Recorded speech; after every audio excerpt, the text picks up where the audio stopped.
of necrotic tissue by the uh, saprophytic bacteria.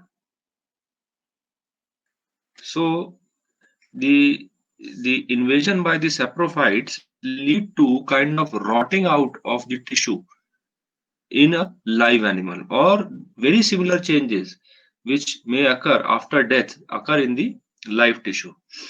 So first I'll try to show you this.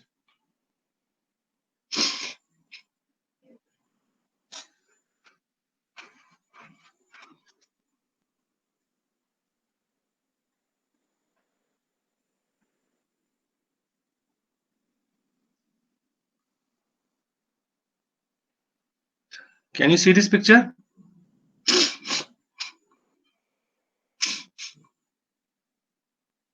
Yes, can you see this? Yes, sir.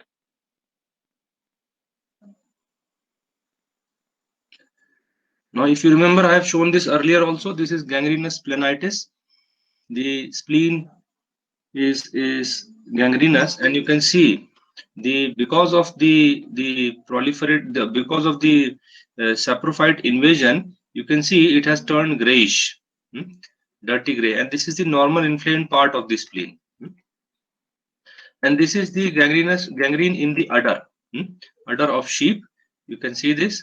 The mammary glands are inflamed, swollen, and turgid. And when if we cut it from that, the serosanguinous but black tinge fluid will ooze out, and tissue will be turning black. And these are the gangrenous lesions in the hoof of the animal. You can see that, gangrenous necrotic lesions here.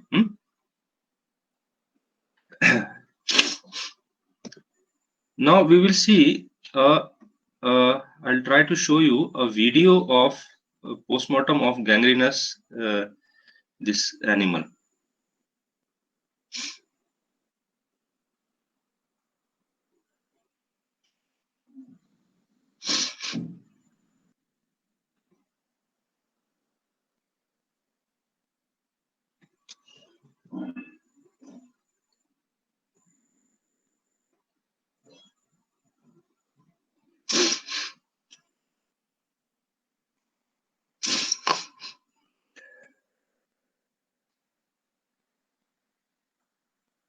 Now, can you see this? Please inform. Can you Yes, see this? sir. Is video visible? Yes, sir. Yes, sir.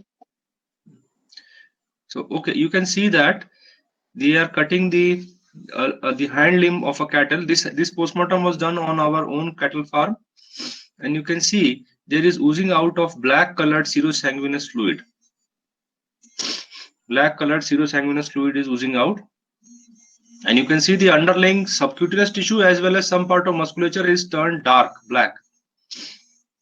You can see that, and I'll play this video once again. That time you can see that the copious amount of bubbles also arise from the affected tissue. You can still see that the how much blackening of the subcutaneous tissue has taken place. How much blackening, and you can see how much of the water the fluid has accumulated here. It is not blood that is coming out. Okay, it is serosanguinous fluid. You can see this serosanguinous fluid, blood tinged fluid accumulating here. Once again, now you see here, observe here that lot of bubbles will come out. You can see here bubbles are coming out.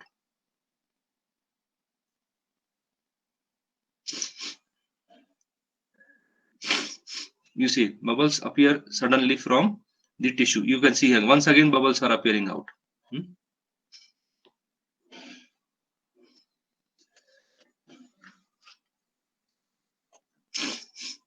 Accumulation of serosanguinous fluid on the ground, oozing out from the gangrenous limb of the cattle.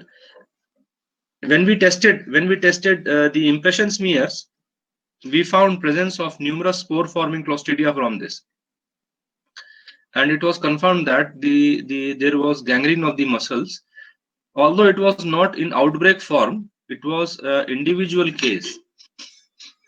The necrosis was because of pressure atrophy of the the necrosis was because of the animal was lying down on the limb for a very long time.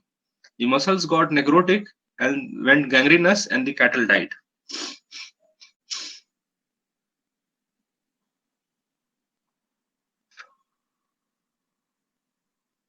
This necrosis in this limb happened because the cattle was lying on this muscle for a very long time. It slipped.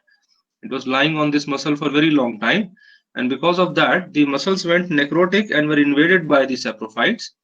And actually, we could find Clostridia in that, numerous Clostridia also. That is one of the major culprit for causing the necrosis in large muscles. Okay. Now this is the same cattle. The pictures of the same cattle of whom I have shown you the videos. This is our own cattle farm. This is the dead cattle found dead in the farm. You can see the distended limbs. The rigor mortis has occurred. Rigor mortis has occurred in the cattle. You can see the distended limbs in the cattle. This is another pig, Zowak pig that died. That postmortem we did that day. Okay, and you can see the distension of abdomen in the pig. You notice the distension of abdomen is actually sow, and appearance of bloody fluid from the mouth. You can see the blood vessels. You can appreciate here blood vessels are congested. Blood vessels. It is black pig, so it is not that much clearly visible. But in white pig, it is very easily visible. And you can see this area is more purple than this area. This area appears white. This area appears purple. This is hypostatic congestion. Hypostatic congestion. This you can see this. If you make a partition line here, this area is purple. This area is pale. Okay. Here also you can see hypostatic congestion can be appreciated.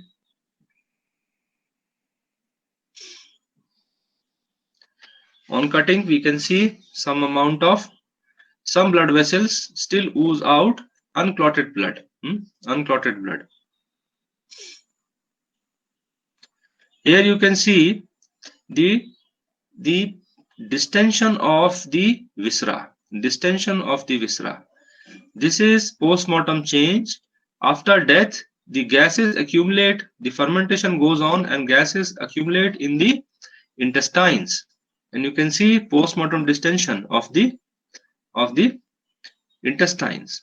This is spiral colon, and you can also see that the mesentery and the surfaces are blood tinged. They are blood tinged. This is hemoglobin imbibition. Hemoglobin imbibition. Very severe hemoglobin imbibition here. If there is extensive congestion or hemorrhage or any fluid that contains some RBC, and after death some time is passed, then that RBCs will get lysed and the hemoglobin will start staining the surrounding tissue. You can see hemoglobin imbibition is very severe in this part. This is the spleen.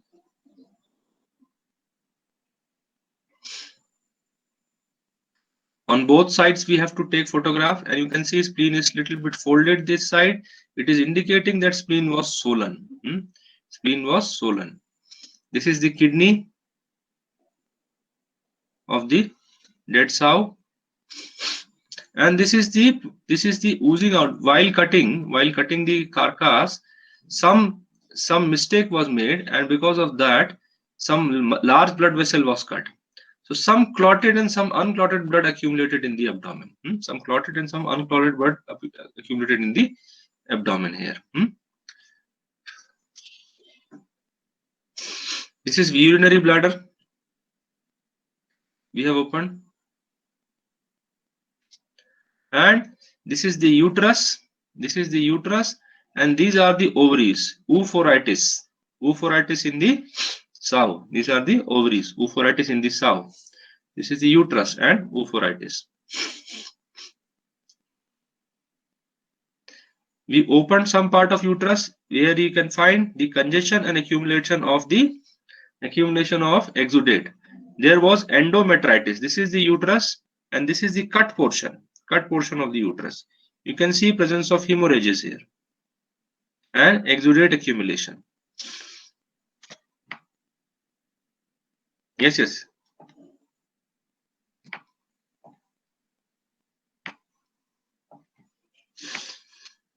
You can see here.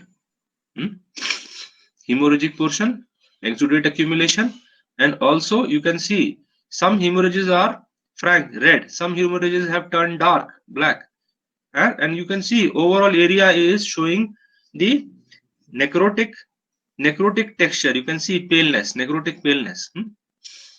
This is the intact uterus. On the serosal side also you can see there is reddish tinge. There is hemorrhage also, and there is also hemoglobin imbibition on the surface. You can see that. Here also once again same cut portion.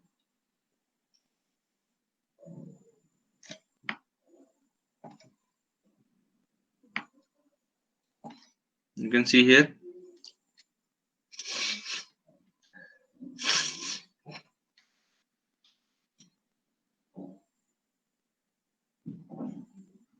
We come back to that cattle.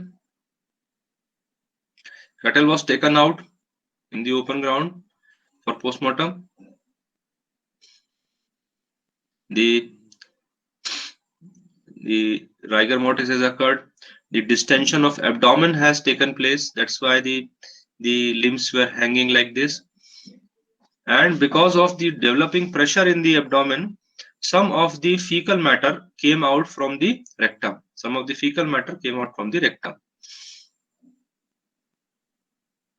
This is our staff conducting the postmortem examination.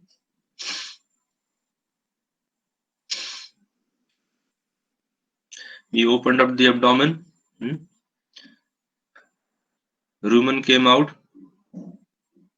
Now this is because of the cattle was heavy. No one was there to help us.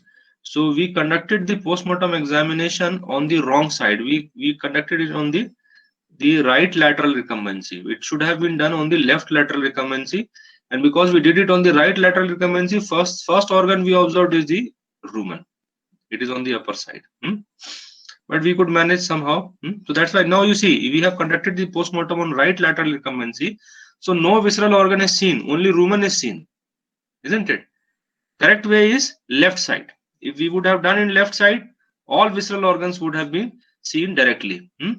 Now rumen is actually overshadowing all the organs. Okay, but because of lack of staff and everything, somehow we could manage it. You can see here. Now we opened up the ribs, although picture is missing somewhere. You can see this is the lung. These are the lungs. One side of lung, and this is the spleen and some part of rumen. You see that how we opened the thoracic cavity. We first removed the skin, then musculature, and then one by one we have cut the ribs. We have cut the muscles between the ribs and then resected the rib, broken the rib here, and that's how we exposed the lungs. You can see here.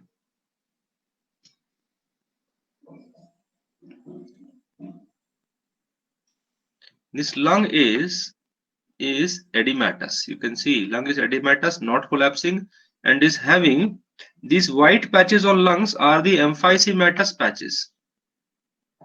You can see here these white patches developed. These are the emphysematous patches on the surface.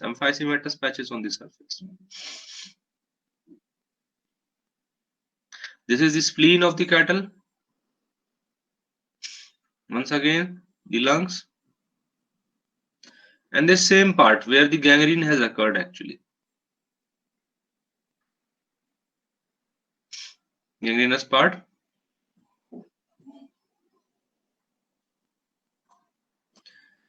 if I zoom in, you can appreciate. Can you see the dark color of muscles?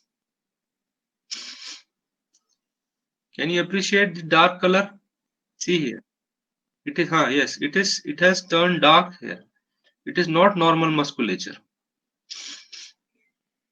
isn't it?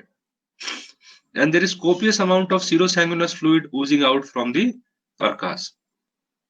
Serosanguinous fluid. You can see here, once again, same.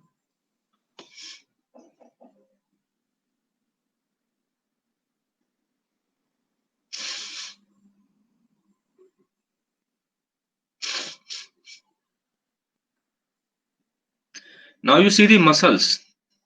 We cut deep into the affected muscles. See the amount of blackening of the muscles. This is less affected. All are affected. It is gangrenous myositis. Gangrenous myositis. You see the black patches here. See the black patches. And carcass, the animal did not die too long back. Did not die too long back. That it is only these muscles were showing these changes. None other part were showing any abnormality. I mean, the none other muscles were showing such kind of changes. You can see once again the blackening of the musculature. The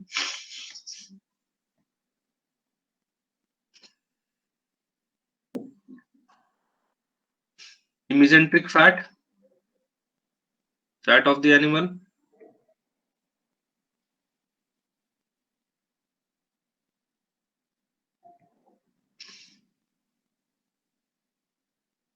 Okay. Now this is the caseous necrotic part. These are the necrotic, caseous necrosis, gross appearance. This is caseous lymphadenitis. Once again, same caseous necrosis. These are the parts where there is presence of the cheesy mass, cheesy necrotic mass.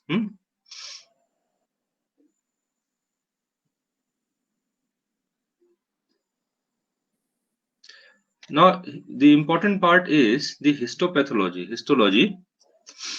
Now this is a diagram made by one of your seniors. Some changes made by me, some changes by your senior. Is it visible? Full screen? No? No, sir. No. Anyways, chalo. So this is a granuloma they are trying to show. This is the caseous necrotic core with presence of acid fast. We are taking it as the histopathology of tuberculosis. So this is the area where there is presence of acid fast bacilli surrounded by dead and dying WBC. Surrounded by dead and dying WBC. Okay, and then these are all showing different stages of necrosis. Different stages of necrosis. You can see pycnosis, karyorrhexis. Pycnosis, karyorrhexis, all stages are shown by them. And then there is layer of the infiltrating other cells, the typical cells of a granuloma. You can see these binucleated cells, and these large these cells are designated as epithelioid cells. Epithelioids divide very fast. Epithelioids are also transforming themselves into the giant cells. So many times epithelioids appear multinucleated. So they have been denoted as binucleated here. Two nucleus have been shown here. And then there is occasional lymphocyte to coordinate the inflammation by release of cytokines. And these are Langerhans giant cells. Langerhans giant cells. And these elongated cells with these fibers coming out are fibroblast. And these fibers are fibrous connective tissue capsule developing around the granuloma. Is it all right? Shall I explain once again? Yes, sir. Okay, all right. This is caseous necrotic core with presence of bacilli And around the bacilla you can see pink debris. These are the dead cells. These are the dying cells.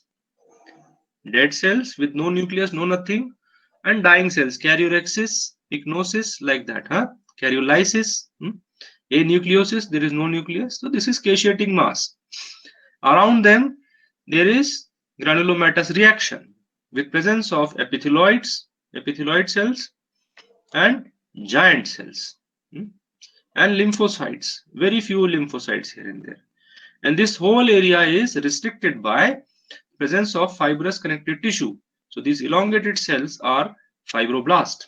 Fibroblasts are secreting the fibrous connective tissue, which is covering up the caseous necrotic mass. This is a tubercle. This is a tubercle. This is a tubercle of TB. All right. Yes, sir. So we go ahead and we see that this is also a tubercle. This is the caseous necrotic core. Caseous necrotic core, and some small part of the calcified mass, very small part, blue color. Can you see this? Epithelioid cells. And here if you see, there is formation of fibrous connective tissue capsule. All right. These are the nuclei of epithelioids. Large vesicular nuclei of epithelioids. Another example. This is the amorphous caseous necrotic mass. And giant cells. Giant cells. And numerous infiltrating epithelioids here. Here you can see numerous mononuclear epithelioids are infiltrating it. Caseous necrosis.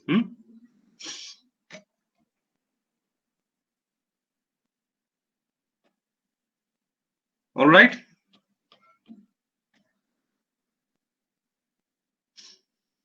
Anything you want me to repeat here?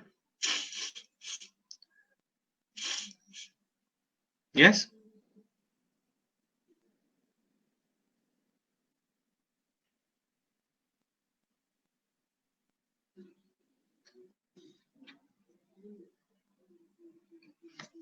Okay. I will be concluding this class here itself. We will resume tomorrow with some more parts of practicals. Okay. And any doubt, anything is there in this class, you can please discuss. I will be sharing this PowerPoint on the WhatsApp. Okay. Please download it, read it, and tell me if there is some doubt or something there. All right. So I'll conclude this class here itself.